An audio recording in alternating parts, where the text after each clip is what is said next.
What if everything you believe about yourself is a lie? What if the person staring back at you in the mirror each morning isn't really you at all, but a carefully crafted illusion designed to keep you trapped in a life that was never meant to be yours? Here's something that'll shake you to your core. Right now, as you're listening to this, you're probably living someone else's dream while your authentic self slowly suffocates beneath layers of expectations, fears, and borrowed beliefs. And the most terrifying part, you might not even realize it's happening. But before you click away, let me ask you something. Have you ever had that strange moment, maybe lying in bed at 3 in the morning, where you suddenly feel like an actor who's been playing the same role for so long that you've forgotten there was ever a real person underneath? That unsettling sensation isn't paranoia. It's your soul screaming for recognition. If this resonates with you, hit that like button right now and subscribe, because what we're diving into today will fundamentally alter how you see yourself and everyone around you. And trust me, once you understand what I'm about to reveal, there's no going back to blissful ignorance. The man who understood this psychological prison better than anyone was Carl Jung, a revolutionary thinker who dared to explore the darkest corners of human consciousness.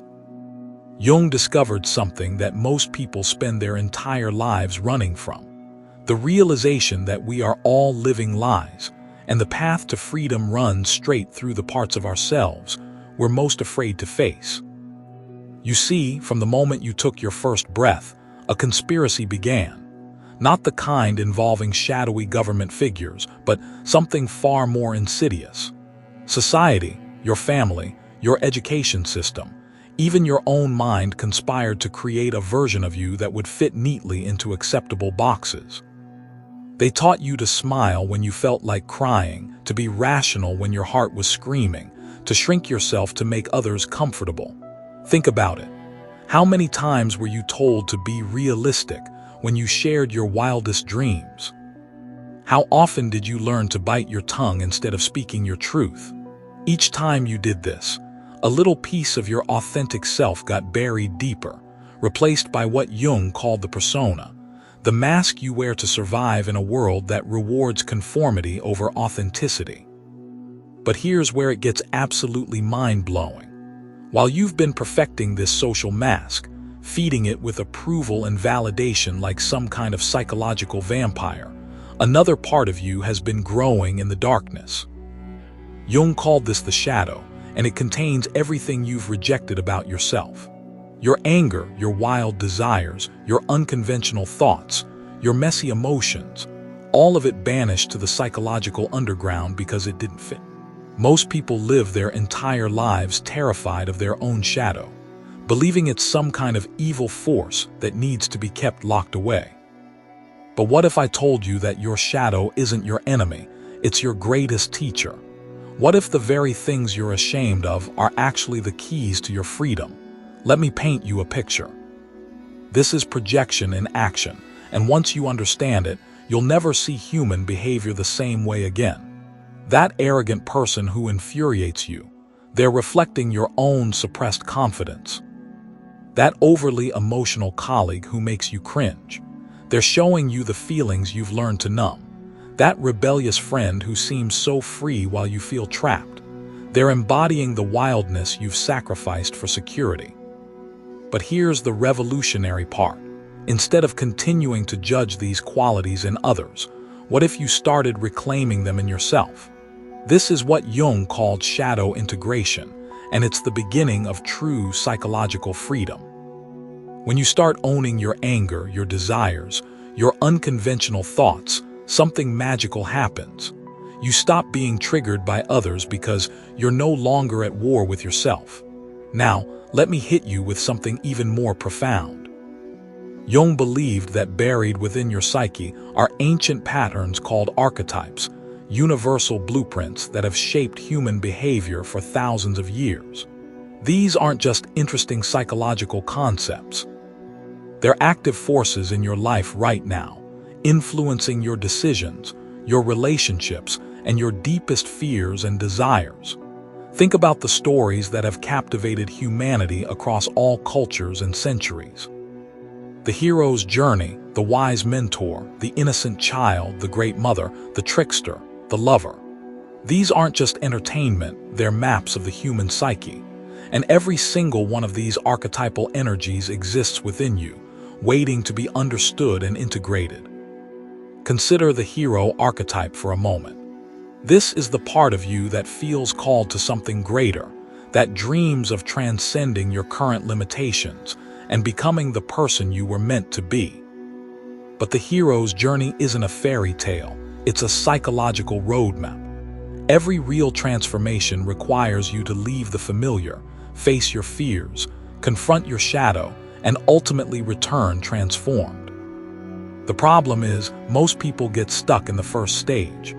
They feel the call to adventure, maybe it's a career change, a relationship shift, or a spiritual awakening. But instead of answering the call, they choose safety. They choose the familiar prison over the unknown freedom. And in doing so, they miss their chance for genuine transformation. But there's another archetype at play here that Jung considered absolutely crucial: the anima and animus. These represent the hidden masculine and feminine energies within every person, regardless of biological sex. The anima embodies intuition, emotion, creativity, and deep connection with the unconscious. The animus represents logic, structure, assertiveness, and goal-oriented action. Here's what's fascinating. Most people have learned to over-identify with one side while completely suppressing the other. Men are taught to reject their emotional, intuitive side as weakness, while women are often discouraged from expressing their assertive, logical nature. But true wholeness, what Jung called individuation, requires integrating both energies. When you start honoring both your receptive and assertive sides, your intuitive and logical nature, your emotional depth and your mental clarity, you become unstoppable. You stop being half a person trying to function in a world that demands wholeness. But let's go even deeper, because we're approaching the most mind-bending insight of all. Everything I've shared with you so far, the persona, the shadow, the archetypes, these are all just different aspects of a much larger truth. The ultimate illusion isn't just about wearing masks or suppressing parts of yourself.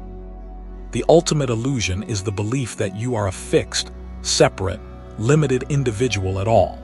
Stay with me here because this is where it gets truly transformative.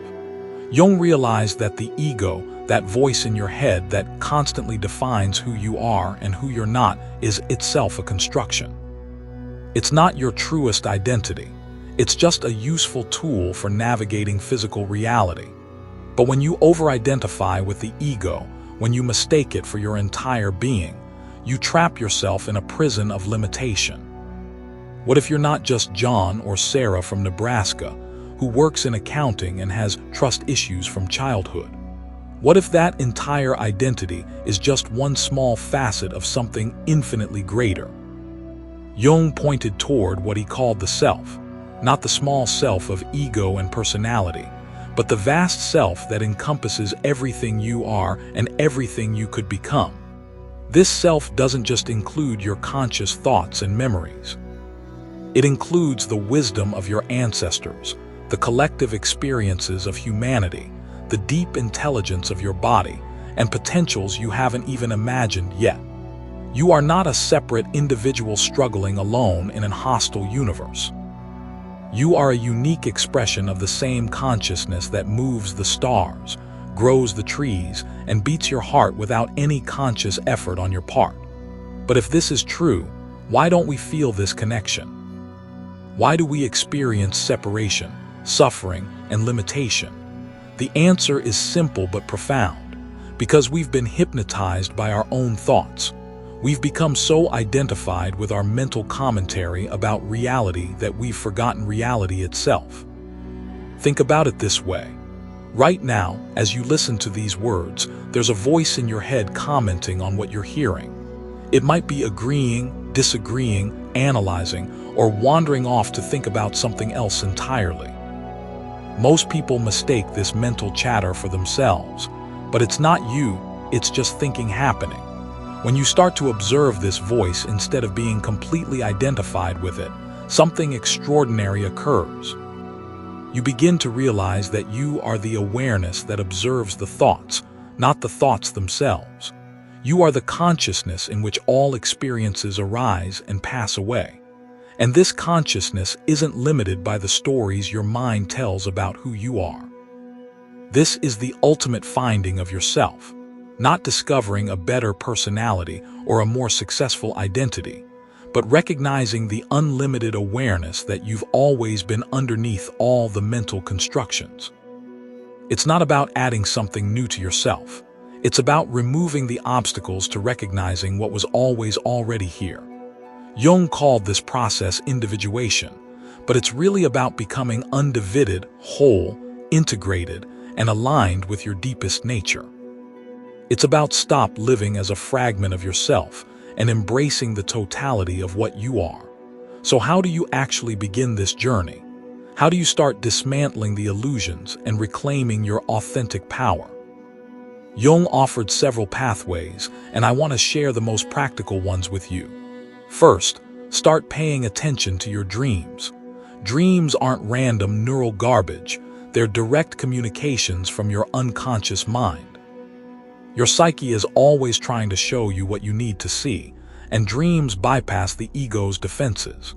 Keep a dream journal and start looking for patterns, symbols, and messages that relate to your waking life. Second, engage with your creative expression. Whether it's writing, painting, music, dance, or any other form of artistic expression, creativity is a direct channel to the unconscious. When you create, you're not just making something pretty, you're excavating buried aspects of your psyche and giving them form. Third, practice what Jung called active imagination. This involves dialoguing with different aspects of yourself as if they were separate characters.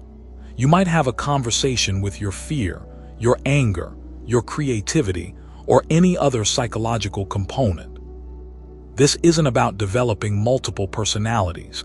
It's about recognizing and integrating the different voices within your psyche. Fourth, and this is crucial, start questioning everything you believe about yourself. Every time you catch yourself thinking, I'm the kind of person who, or I could never, or that's just how I am, pause and ask, is this actually true, or is this just a story I've been telling myself? Most of our self-limitations are just repeated thoughts that we've accepted as facts. But perhaps the most important practice is learning to sit with discomfort without immediately trying to fix it, escape it, or understand it. When anxiety arises, instead of reaching for your phone or your favorite distraction, just sit with it. When sadness comes up, instead of pushing it away or getting busy, let it be there. When anger surfaces, instead of suppressing it or acting it out, just observe it.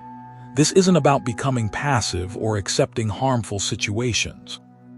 It's about developing the capacity to be present with your own experience without being overwhelmed by it. When you can do this, you stop being controlled by your emotions and start being informed by them. Comment below and tell me. What's one story you've been telling yourself about who you are that you're now questioning? I read every single comment, and your insights might help someone else break free from their own limitations. Now, here's something that might surprise you. The journey of finding yourself isn't a solo adventure. In fact, one of the most powerful ways to discover who you really are is through authentic relationships with others. When you show up as your genuine self, shadow and all, you give others permission to do the same. You create space for real intimacy instead of just playing roles together. But this requires tremendous courage because it means risking rejection. It means being seen in your messiness, your contradictions, your vulnerability. Most people would rather have shallow connections where they feel safe than deep relationships where they feel exposed. But here's the trade-off. Safety often leads to profound loneliness, while vulnerability leads to genuine connection. Jung understood that we can't complete the individuation process in isolation. We need what he called the other, relationships that mirror our unconscious patterns, trigger our unresolved issues, and call us to grow beyond our current limitations. The people who challenge us most are often our greatest teachers, even when they drive us absolutely crazy. Think about your most difficult relationships. What patterns keep showing up? What triggers keep getting activated? Instead of blaming the other person or trying to change them, what if you started asking, what is this relationship trying to teach me about myself? What am I projecting onto this person? How am I being called to grow? This shift in perspective transforms every relationship into a classroom for psychological development. Suddenly, that annoying boss becomes a teacher about your relationship with authority. That demanding friend becomes a mirror for your own unmet needs. That ex who broke your heart becomes a guide to understanding your patterns around love and attachment. But integration isn't just about relationships with others.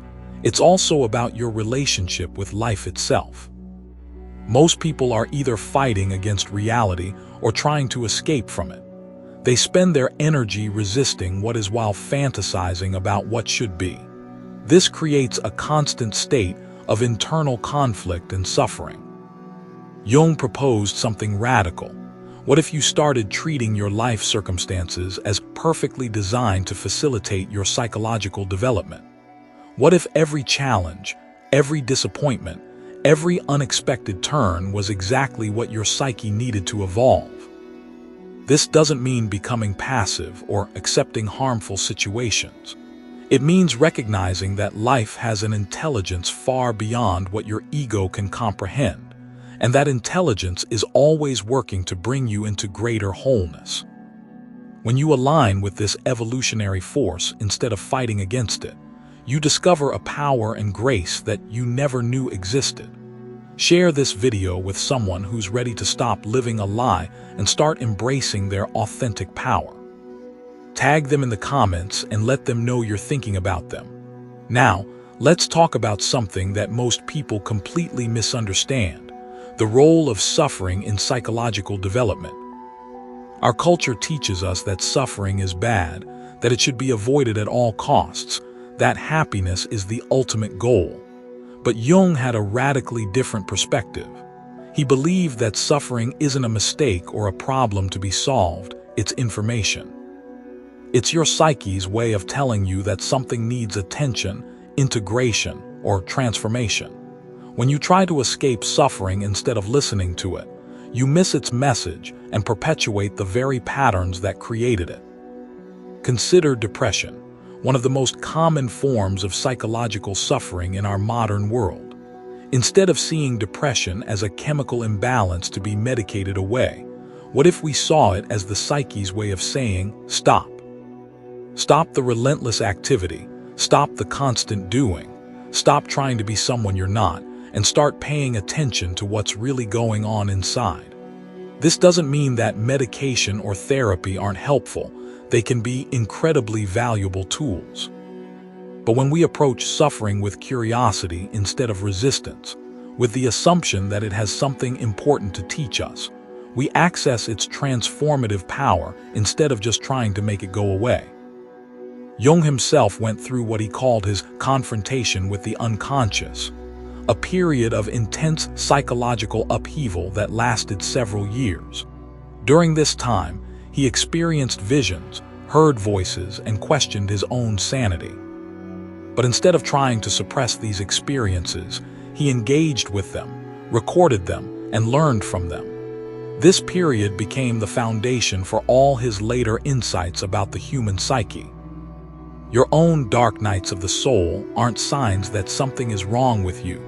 They're invitations to go deeper, to question more fundamental assumptions, to shed outdated versions of yourself that no longer serve your evolution. But here's where most people get stuck. They want transformation without discomfort, growth without uncertainty, authenticity without vulnerability. They want to find themselves in a way that's safe, predictable, and socially acceptable. But real transformation doesn't work that way. Finding yourself requires what Jung called holding the tension of opposites. You have to be willing to contain contradictions without immediately resolving them. You might discover that you're simultaneously confident and terrified, loving and angry, spiritual and earthly, independent and deeply needy. Instead of trying to figure out which one is really you, what if they're all you? This is the paradox of human nature. We contain multitudes. We're not simple, one-dimensional beings who can be understood with neat categories and diagnoses. We're vast, complex, ever-evolving expressions of consciousness, and part of finding yourself is making peace with your own contradictions. Like this video, if you're ready to embrace all aspects of yourself, even the uncomfortable ones, your engagement helps this message reach people who are ready to hear it. Let's go even deeper into something that will absolutely blow your mind: the concept of synchronicity. Jung discovered that when you start aligning with your authentic nature, when you begin the real work of individuation, life starts responding in the most extraordinary ways. Coincidences become so frequent and meaningful that they can't be explained by random chance alone. You start meeting exactly the right people at exactly the right time. Books fall off shelves open to passages you need to read. Conversations overhead in coffee shops answer questions you've been wrestling with. Dreams provide solutions to problems you're facing in waking life. It's as if the entire universe conspires to support your awakening. This isn't magical thinking or wishful projection. Jung studied synchronicity scientifically and concluded that it represents a fundamental organizing principle of reality and a causal connection between inner psychological states and outer circumstances. When you start living from your authentic center, you align with this deeper intelligence and life becomes far more fluid and meaningful. But synchronicity isn't just about receiving signs and guidance from the universe. It's also about becoming so aligned with your truth that you start generating positive coincidences for others. Your presence becomes a catalyst for meaningful encounters, healing conversations, and transformative experiences. Think about the people in your life who have this quality. When you're around them, interesting things happen. Conversations go deeper, insights emerge, possibilities open up that weren't there before. These people aren't necessarily the most beautiful or successful or intelligent, but they're authentic. They've done the work of integration, and their wholeness creates space for magic to unfold. This is your birthright too. When you stop hiding behind masks and start showing up as your genuine self, shadow and all, you become a force for awakening in the world. Not because you're trying to change or fix anyone else, but because your authenticity gives others permission to access their own. Subscribe and ring that notification bell so you don't miss any insights that could transform your understanding of yourself and reality. Now, let me share something that might initially disturb you, but ultimately liberate you completely. Jung realized that the ego's attempt to control life, to maintain a consistent identity, to avoid pain and seek pleasure, is not just futile, it's actually what creates most of our suffering. The more tightly you cling to who you think you are, the more life will present you with experiences that challenge that identity. The more you try to avoid certain emotions or situations, the more they'll keep showing up until you learn to relate to them differently. The more you insist that things should be different than they are, the more you'll experience frustration and resistance. But what if you loosened your grip? What if you started treating your identity more like a fluid, ever-evolving river than a fixed, permanent structure? What if you embraced uncertainty not as something to be feared, but as the space where all possibilities live? This doesn't mean becoming wishy-washy or rudderless. It means developing what Jung called psychological flexibility, the ability to adapt, evolve, and respond creatively to whatever life presents. It means holding your beliefs lightly enough that they can change when new information emerges. It means being open to becoming someone you never imagined you could be. Most people are terrified of this kind of openness because they equate it with loss of control. But true power isn't about controlling circumstances. It's about cultivating the inner resources to thrive regardless of what happens. When you stop trying to control life and start learning to surf its waves, you discover a freedom and aliveness that no external security could ever provide. Comment and let me know. What's one area of your life where you've been trying to maintain control but might be ready to trust the process instead? As we near the culmination of this exploration, I want to address something that might be arising for you right now. Overwhelm. If you're feeling like this is too much, like the work of finding yourself is too complex or demanding, that's completely understandable. The journey of individuation isn't a quick fix or a simple formula you can apply and get instant results. But here's the beautiful truth. You don't have to do this work all at once. You don't have to become fully individuated by next Tuesday. The very fact that you're questioning your assumptions, exploring your shadows, and considering new possibilities means the transformation has already begun. Jung emphasized that individuation is a lifelong process, not a destination you arrive at and then coast. Every day presents new opportunities for integration, new aspects of yourself to discover, new ways to align more fully with your authentic nature. The goal isn't perfection, it's increasing consciousness, greater wholeness, and deeper alignment with truth. And your personal liberation isn't just about you. When you break free from limiting patterns and embrace your authentic power, you make it easier for others to do the same. When you model what it looks like to live from truth instead of fear, you become an agent of transformation in the world. Share this insight with 3 people who you think are ready for this level of truth. Use the share button and spread this message to those who need to hear it. So where do you go from here?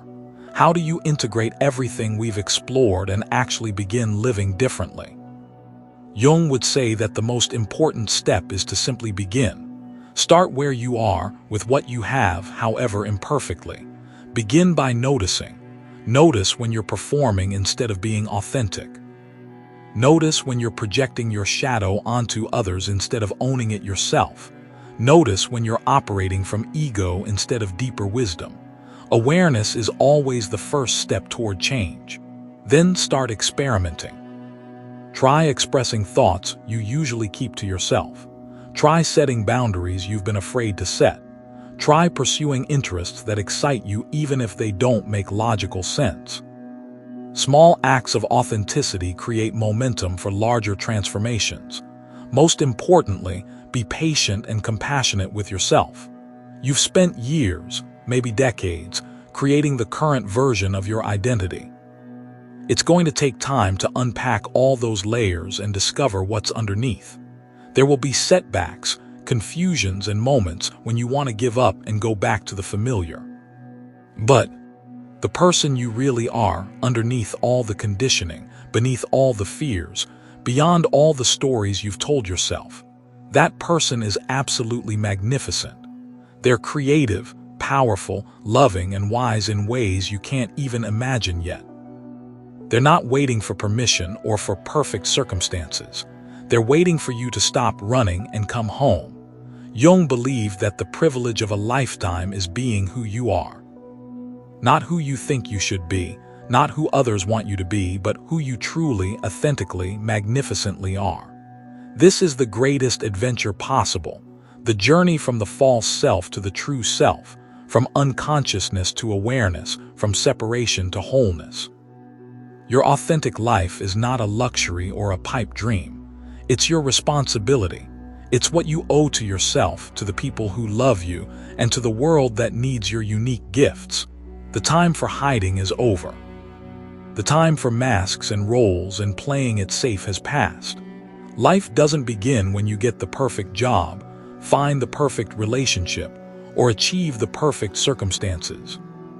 Life begins the moment you decide to stop living someone else's story and start writing your own. Life begins when you find the courage to be exactly who you are. That moment can be right now. That moment can be this breath, this choice, this commitment to truth over comfort, authenticity over approval, growth over safety. Your real life is waiting. Your authentic self is calling. The only question is, are you ready to answer?